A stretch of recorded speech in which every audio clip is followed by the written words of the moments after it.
욥이 사망의 음침한 골짜기와 같은 마음의 감옥, 생각의 감옥, 마음이 감옥입니다. 여러분 육체적인 존재로 알면 육체 마음의 감옥에 갇혀요. 이 세상이, 이 땅이 전부 다인 양 생각하면 이 세상의 마음의 감옥에 갇혀요.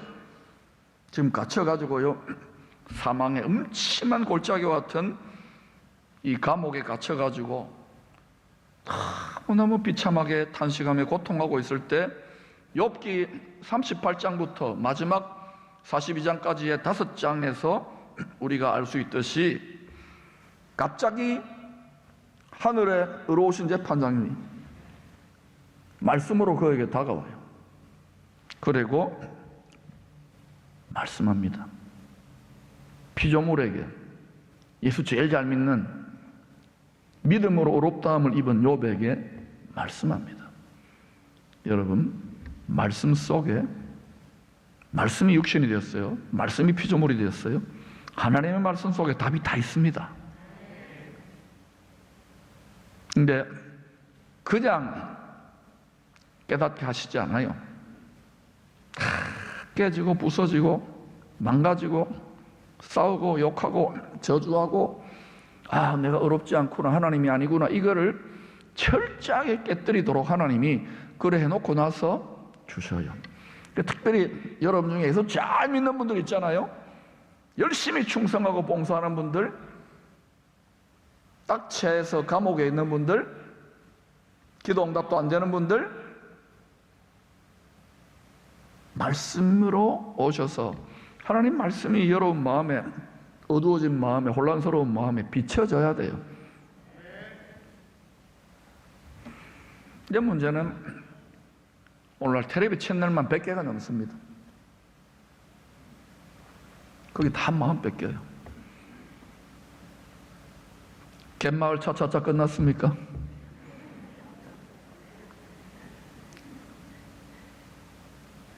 이제는 상옥산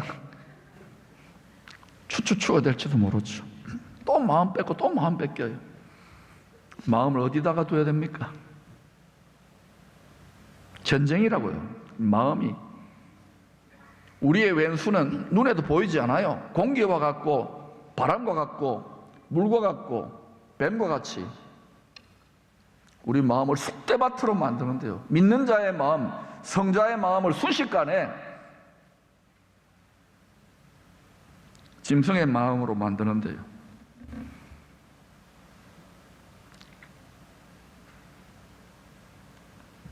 욥에게만 아니라 이 욥에게 주신 하나님의 말씀은 이 이후로 믿음으로 살아갈, 믿음으로 의롭다, 하나님의 의롭다함을 인정을 받은 성도들이 이 세상을, 이 땅을 살아가면서, 믿음으로 살아가면서 겪게 될 모든 고통과 불시험에 대한 의로우신 하늘 재판장의 자기 변호입니다.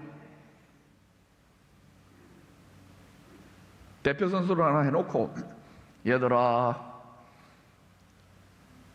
나의 의롭다함을 입은 너희들아, 너희들이 살 때 이런 어려움을 겪을 건데 욥과 비교해보면 아무것도 아니잖아요. 그때 내 심정을 너희들이 잘 알아줘야 돼. 하나님은 먼저 뭘 하느냐, 수준이 안 되니까 욥이 한꺼번에 다 알려주지 않고 장황하게 하늘의 신비, 네가 별을 만들어 봤냐, 뭐 이런 거 전부 다 이제 창조의 신비, 그리고 하나님의 절대적인 토기장이 창조주의 주권에 대해서 조목조목 말씀합니다.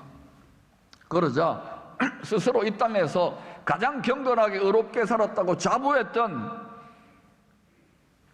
욥의 종교적 자부심과 자기의가 사정없이 무너져 내립니다. 하나님에 대해서 많이 체험하고 알았잖아요. 근데 그것도 다 무너져 내려요. 욥은 그저 입을 가린 채로 침묵합니다. 우리에게도 이런 침묵이 필요합니다. 그리고는 더 깊은 회개로 나아갑니다. 우리에게도 이런 회개가 필요합니다.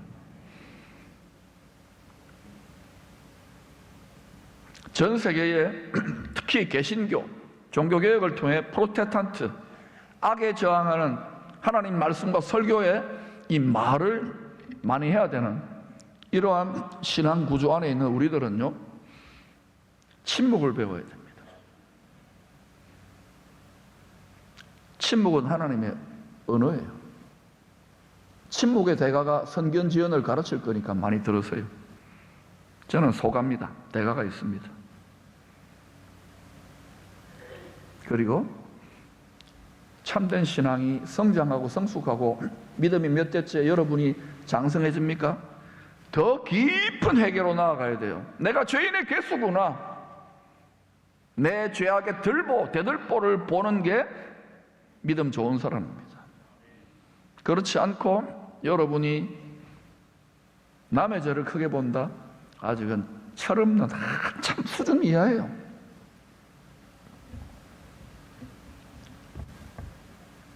이때 하나님이 회개하는 더 깊은 회개로 나아가고 침묵하는 욥에게, 그리고 욥을 포함한 하늘 재판장의 판결에 대해서 하나님이 진짜 살아계십니까? 사랑합니까? 의롭습니까? 불평하고 욕하고 대드는 모든 성도들과 세상 사람들에게 욥을 통하여 결정적인 질문을 하십니다. 이 결정적인 질문을 욥기 4장 8절을 오늘 요절이면 두 번 읽어보십시다. 시작. 네가 내 공의를 부인하려느냐? 네 의를 세우려고 나를 악하다 하겠느냐? 네가 내 공의를 부인하려느냐? 네 의를 세우려고 나를 악하다 하겠느냐?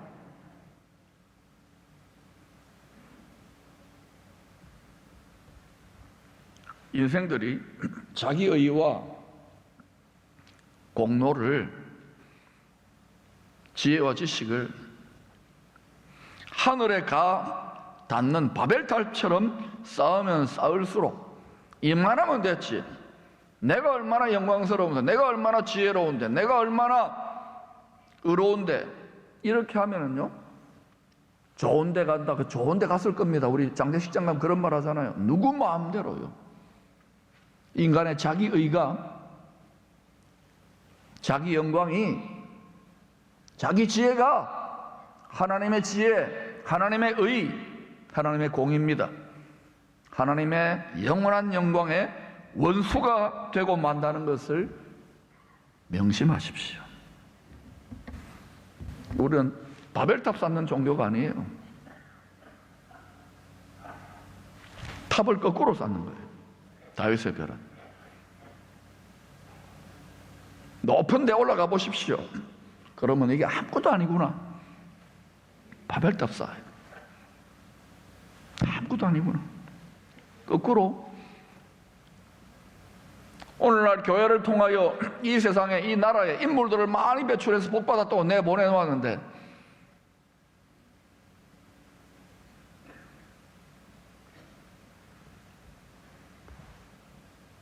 여러분이 높은 데 올라갔습니까? 많이 가졌습니까?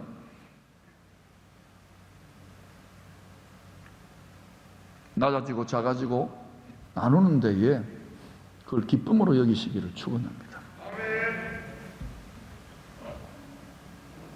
죄인된 인생들의 자기 의가 아닌, 죄인들이, 우리가 죄인이잖아요. 하나님의 절대적인 공의를 우리가 아멘하고 받아들일 때, 토를 나르면 안 돼요.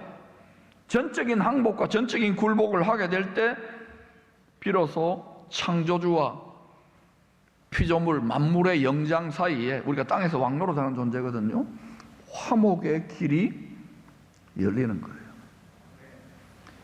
주 예수와 동행하니 그 어디나 하늘나라 천국을, 심령 천국을, 마음 천국을 맛보지 못하는 이유가 뭔지 아십니까?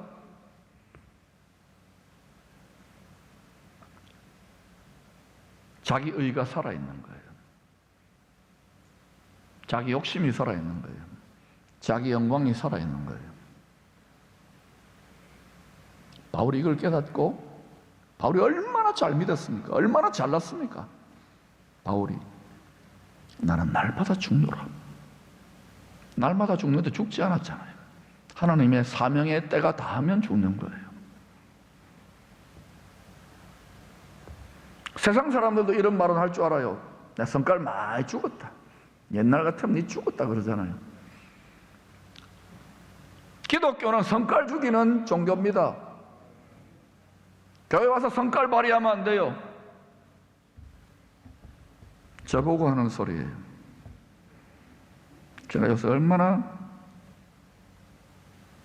사모하고 사이가 좋은데요.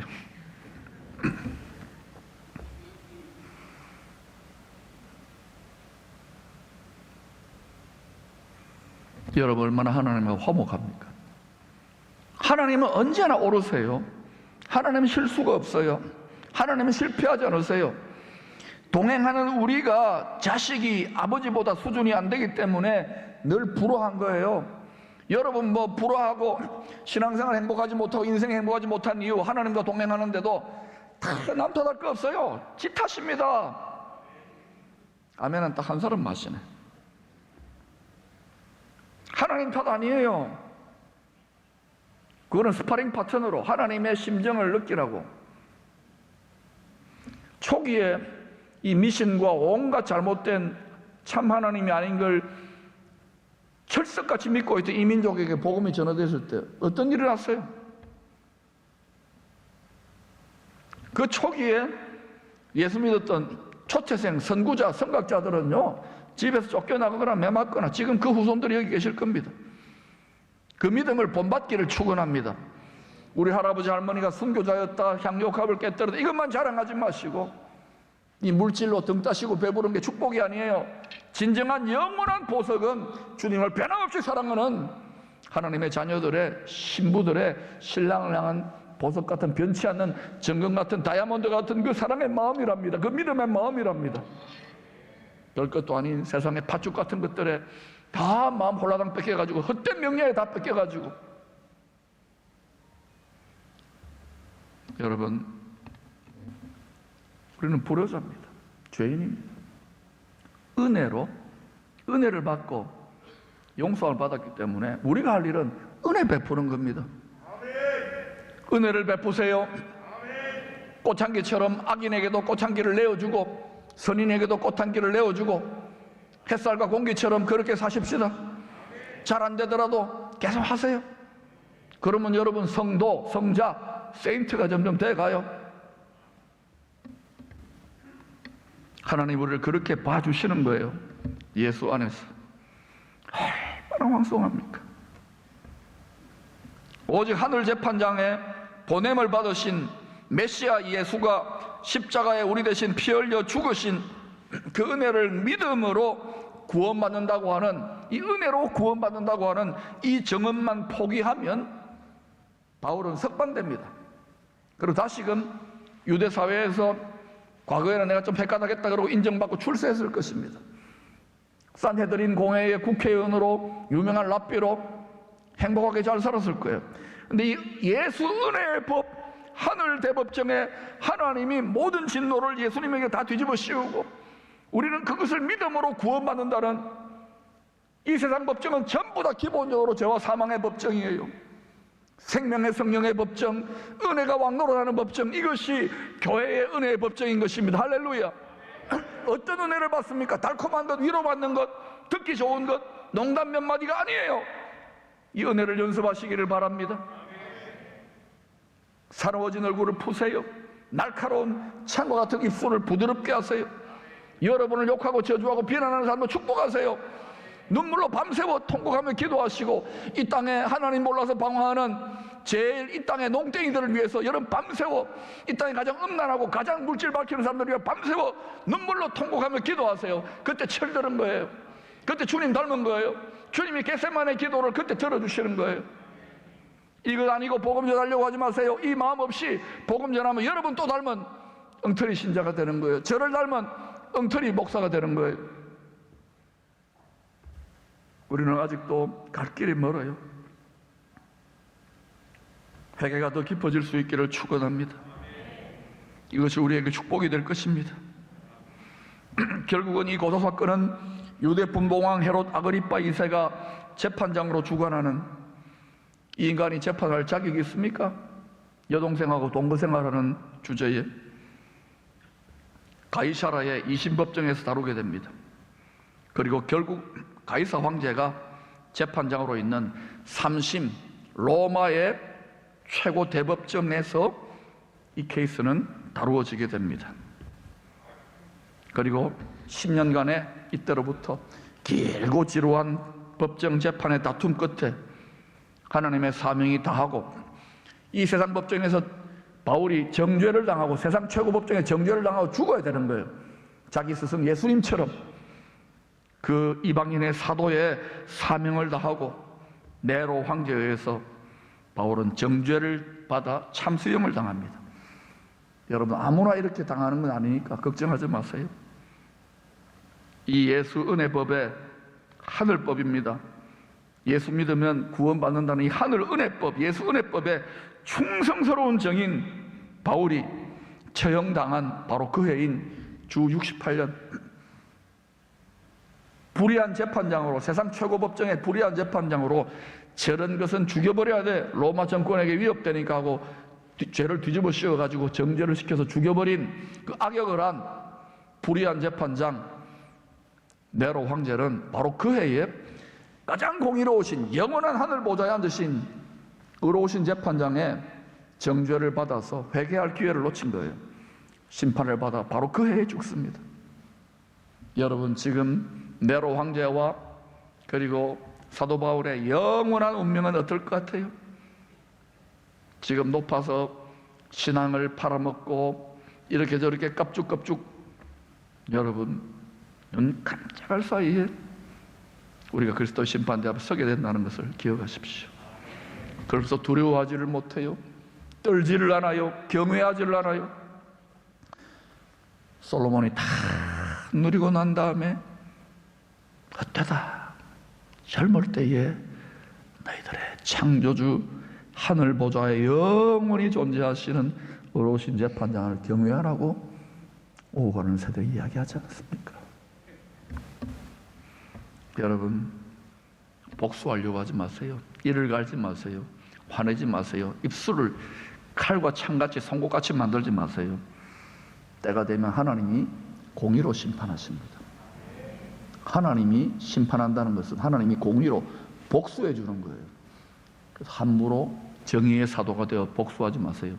여러분이 정의의 사도가 되는 그 순간 하나님이 된 거예요. 여러분이 의롭지도 않은 우리들이 재판장이 된 거예요. 내려오세요. 여러분 마음의 보좌에서. 그리고 자기 죄를 보세요. 교회는 그때에 천국같이 되는 거예요. 교회는 그때 천국같이 되는 거예요. 특별히 이 교회를 사랑한다고요? 이 교회 주인의식을 가지고 섬기는 분들,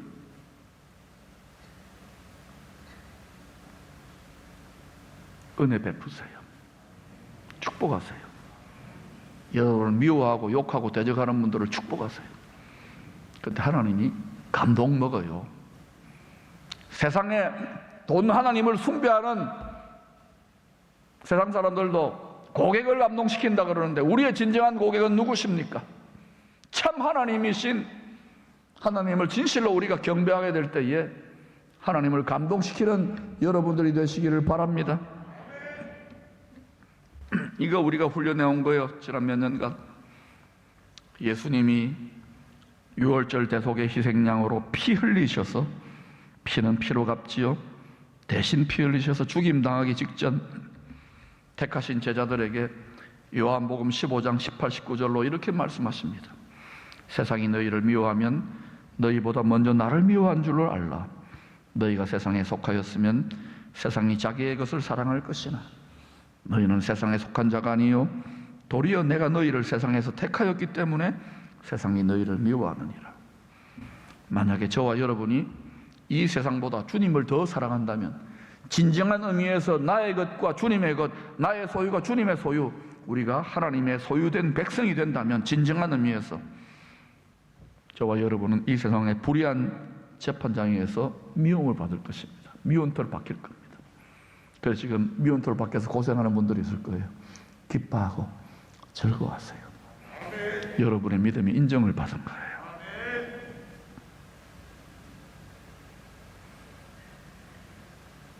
이 세상의 법정은 예수 십자가의 은혜의 구원법을 정언하는 성도들에게, 교회에게 결코 호의적이지 않습니다.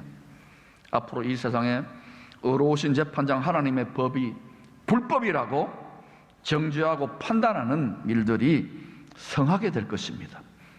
불법이 성함으로 사랑이 식어져 간다 그랬어요. 그때에도 여러분, 우리의 사랑과 주님을 향한 믿음과 찬송이 식지 않기를 바랍니다. 이때가 기회예요. 그럴수록 더 온전한 믿음으로 말씀의 법을 지켜 순종하십시오. 인내가 필요합니다. 그럴수록 더욱더 뜨겁게 주님을 으뜸으로 사랑하십시오. 그럴수록 은혜의 법을 믿는 성도들 피차에 불쌍해요. 도토리 키재기예요. 아버지의 마음을 본받아, 주의 마음을 본받아 연약과 허물을 덮어주며 서로 불쌍히 여기십시오. 특별히 교회 지도자들이 있습니까? 연약한 믿음, 연약한 성도들이 그 부족과 허물을 뒤집어 쓰고 기쁨으로 그 발을 닦아주는 자들이 지도자들이에요. 대접받는 자들이 아니에요. 고생도 나고도 하면서 섬기는 그들이 진짜 어른이고 믿음의 사람들이에요. 일꾼 많이 뽑는 게 중요한 게 아니에요. 목사 많이 배출되는 게 중요한 게 아니에요. 선교사 많이 보내는 게 중요한 게 아니에요. 서로 불쌍히 여기세요. 우리가 얼마나 불쌍한지요.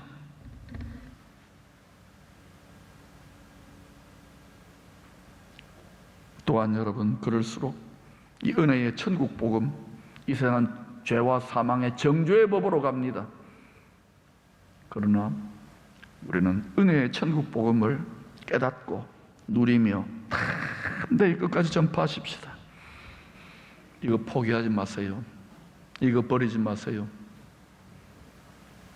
사명을 버린 교회가 성장하고 부흥하고 늘어나면 뭐합니까? 이거 우리는 붙들고 있습니다. 힘을 다하여 붙들고 있습니다. 함께 붙들어 가시기를 축복합니다. 그리할 때에 이 세상 끝날까지 전능하신 주님께서 함께 하시겠다고 약속하셨습니다. 이 약속을 실제로 여러분의 삶이 체험하게 될 것입니다. 이 은혜의 복음 전파를 위하여 한결같이 협력할 때에, 처음부터 끝까지 한결같이 협력할 때에, 중간에 협력하지 못한 분들이 다시 회개하고 협력하십시오. 그리할 때 빌립보 교회 성도들에게 약속하신 것처럼 그리스도 예수 안에서 그 영광 가운데 그 풍성한 대로 부족함이 없어요. 모든 쓸 것을 약속대로 말씀으로 약속해 체험받게 될 것입니다.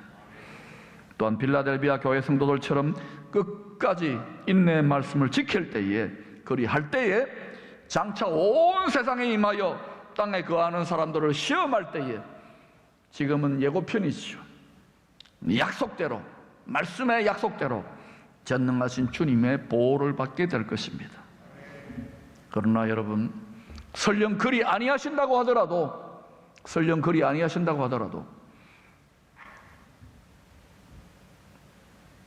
마음을 다해 주님을 사랑하십니까? 더욱 섬길수록 주를 더 사랑하십니까? 그리 아니하실지라도 인내의 말씀을 지키고 순종하십시오.